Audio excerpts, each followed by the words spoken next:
Hi Marcus. Just how much did it feel like that wicket from Jack Leach towards the end of the day really changed the momentum of how things were going?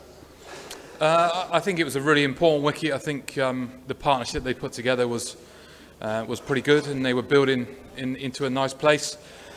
And the wicket was pretty docile. I think as the ball gets old, it's not quite as much happening as we've seen, and it looked a bit easier. So you're getting something there just for the boys to come in with. Very nice. Always good to get a wicket just for a break. We've heard from a few of the players now that the wicket's quite tactile in the morning session. Is that what England are really going to look to target at the start of play tomorrow? Let's hope so. I think it was a little bit different today almost because there wasn't as much dew around this morning. It was a little bit more breeze. So I kind of hope there might be a little bit more fog around in the morning and it sort of settles on the ground. But over the course of the 3 days so far, the morning session seems to be the one where most of the wickets have fallen. So, hopefully it carries on in that trend and we put ourselves in a position to win the game. And you've played out here, I know, from a batting perspective, but thinking of it from the bowler side, just how difficult is it to take wickets?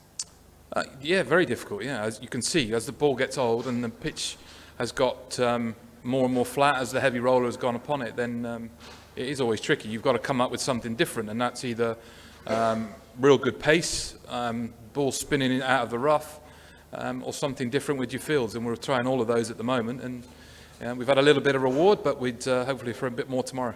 Thank you. Joey stepping behind, and then Dave. Marcus, you obviously always want to be positive, but did that pursuit of positivity this morning let Pakistan back in, losing 5 wickets for 19 runs? I don't know if it's done that. I think, of course you always want to try and get more runs, and we're trying to be aggressive to, and that's our style to try and do that. We've still got a hell of a total on the board, and there's still a lot of runs to get. We'll know probably by after lunch tomorrow whether that was part of the reason that we didn't get enough runs, but we're still in a very good position, so I don't think we're too worried.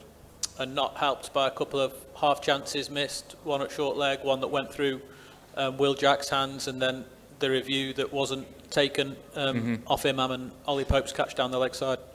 Yeah, those things happen. We know that within games.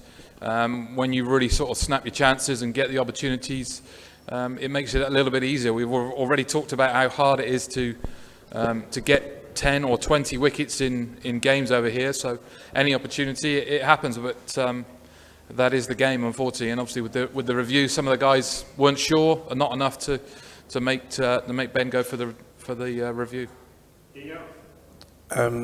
James Anderson took a wicket early doors, and it was a pretty decent delivery. Can you still believe that he's producing that kind of quality at this age? I think we can, yeah. I think we've seen enough that that he just keeps going, doesn't he?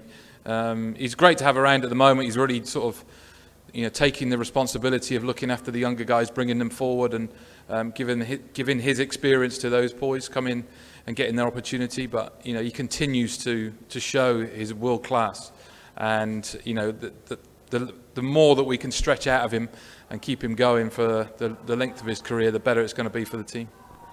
And then following up his wicket, Ollie Robinson took one almost as good, maybe. How impressed have you been with his efforts, not only on tour but in this game in particular? Yeah, Robbo's been great. I think the partnership that those two have sort of shown bowling together has been good.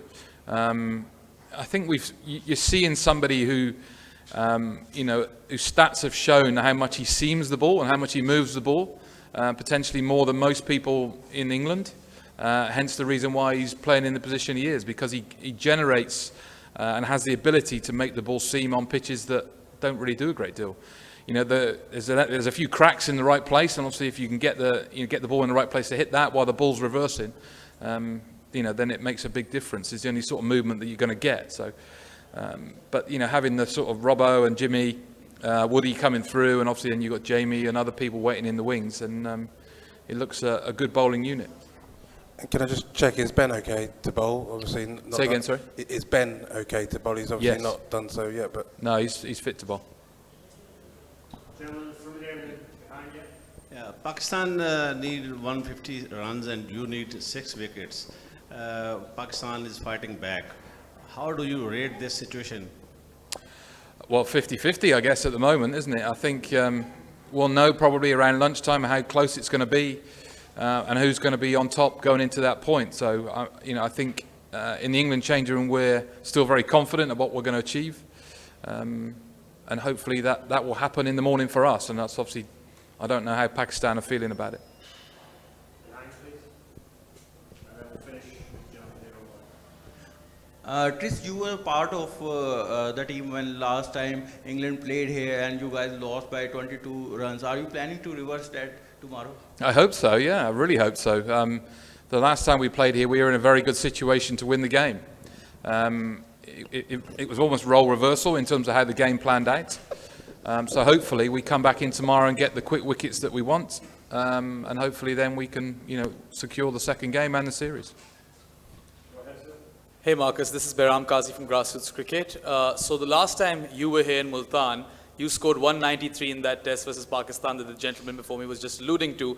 How different is the surface in this test versus that test all the way back in 2005?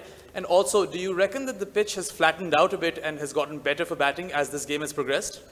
Well, let me answer the second question. Yeah, I think it's got better. I think as the heavy roller has been used more and more, I think the bounce has gone from the pitch, and also it's maybe hardened it up a little bit.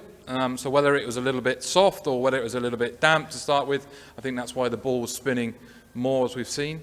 Back in 05, I think it was a more traditional style pitch where most of the runs are scored at the top of the game in the first couple of games, and then couple of innings, and then it gets harder to bat on because it spins more, and then potentially reverse swings probably a little bit more than what it is at the moment. Okay, thank you. Last question in the corner here, at the back. Hi, Shafqat Shabir from Trescothick here. England lost 5 wickets in the first session, and the final target was 355. Was there any plan to add some more runs as well? Because England lost wickets in quite a flurry. Did it go according to plan, or was it the plan to just go and whack the ball around? Well, I think 355 is a good total. I think any time going into the last innings of a game. And I think you've seen from our style of play that we're always trying to apply pressure to opposition and continue to do that. Yes, we lost 5 wickets. And yes, we would have loved to have got another 150 runs. Of course we would have done. But, that's what we still back ourselves in those sort of positions to have that total on the board and come out and win over the course of the game. So hopefully, and by the end of tomorrow, we'll probably know whether that was part of the reason whether we've won or lost the game. Okay, thank you. Cheers, Trev. Okay.